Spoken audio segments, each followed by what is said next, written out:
তারা কেন করেছে, কি জন্য করেছে। আমি বিচার চাই, আমি বিচার চাই, আমি দেখতে চাই।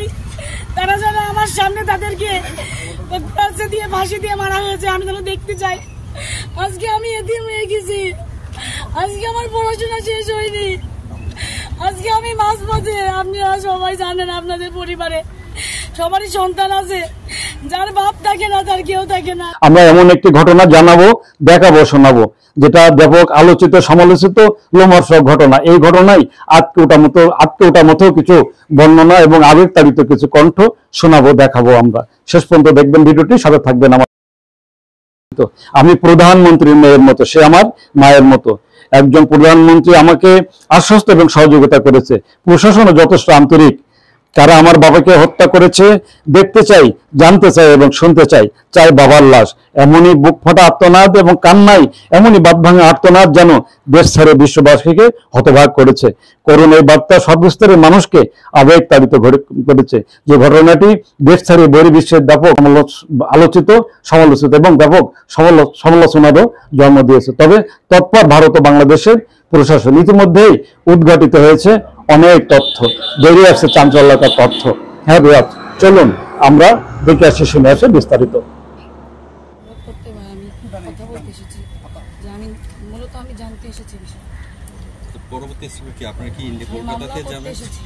মামলা করতে এসেছি, কথা বলেছি। আমার এখানে যে পুলিশ কমিশনার আছে তার সাথে কথা হয়েছে, মাননীয় প্রধানমন্ত্রীর সাথে কথা হয়েছে আমার।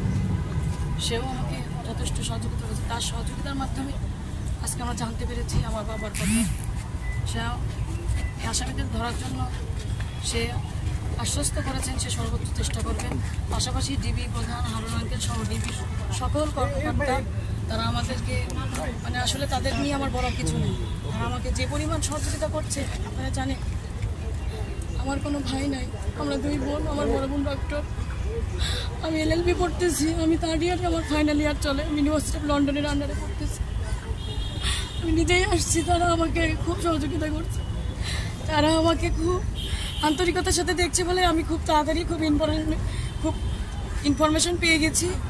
আমি আপনাদের কাছে সহযোগিতা কামনা করছি যে আপনারা আমার বাবার হত্যার বিচার চাই। আমি আপনারা এই বিষয়ে আমার সহযোগিতা করবেন, আপনারা নিউজ করবেন, আপনারা জানাবেন, আপনারা সারা বাংলাদেশ সহ সারা ওয়ার্ল্ডের সব জায়গায় আপনারা আলোড়ন সৃষ্টি করে দেন যেন আমার বাবার হত্যার আমি বিচার পাই।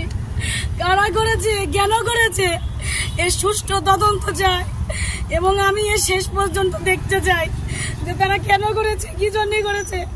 আমি বিচার চাই, আমি বিচার চাই, আমি দেখতে চাই। তারা যেন আমার সামনে তাদেরকে দিয়ে ফাঁসি। বাবা, এই বাবার মতন কেউ হয় না। বাবা, আমার বাবা অনেক স্বপ্ন নিয়ে আমাকে এখানে পড়ার জন্য ভর্তি করেছে। আমি পরীক্ষাও দিয়েছি, আমার সামনে রেজাল্ট দেবে। সে আমার বলে গেছে আমি ইন্ডিয়া থেকে এসে তোমার পরীক্ষার রেজাল্ট আমি চেক করবো, তুমি কি করেছো। আমার কোনো কথাই সে রাখতে পারে, সে চলে গেছে। আপনারা শুধু আমার অনুরোধ, আমার বাবার এটার বিচার করবেন।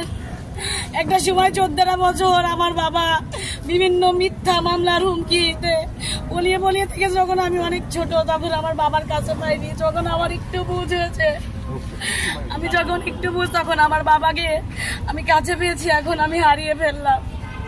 আপনাদের কাছে আমার অনুরোধ, আপনারা আমার বড় ভাই, কেউ আমার বাবার মতো, আপনারা আমাকে সহযোগিতা করবেন। আমি আমার বাবার হত্যার বিচার চাই এবং আমি নিজের স্বচক্ষে আমি দেখতে চাই আমাকে কারা এতিম করলো, কেন করলো এভাবে।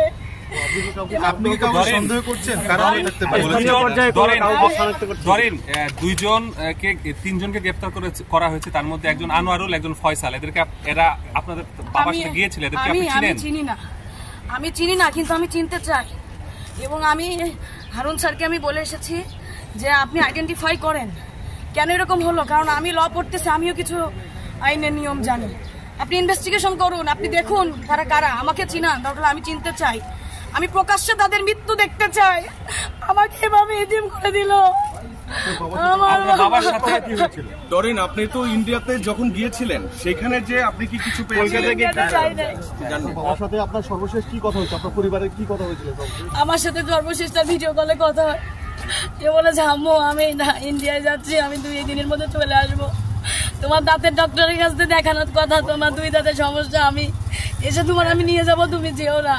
তোমার ডক্টর ফোন করলে তুমি বলবা আব্বু ইন্ডিয়া গেছে, আব্বু এসে তোমাকে নিয়ে যাবে, তুমি থাকো, আমি আসছি, এই কথা বলে গেছে আমার সাথে। তারপরে আমার সাথে আপনি কাউকে সন্দেহ করছেন? আমি কাউকে সন্দেহ করছি না, কিন্তু কারা এগুলো আমি দেখতে চাই, তারপরে আমি আমার সন্দেহের কথা কিন্তু প্রকাশ আপনার করব। পরিবার কি বলেছে কারোর সাথে তার শত্রুতা ছিল কোনো, মানে কোনো বিষয় নিয়ে কোনো না, আমি এরকম কোনো কিছু পাচ্ছি না, এরকম কোনো কিছু আমি এখনো পাইনি।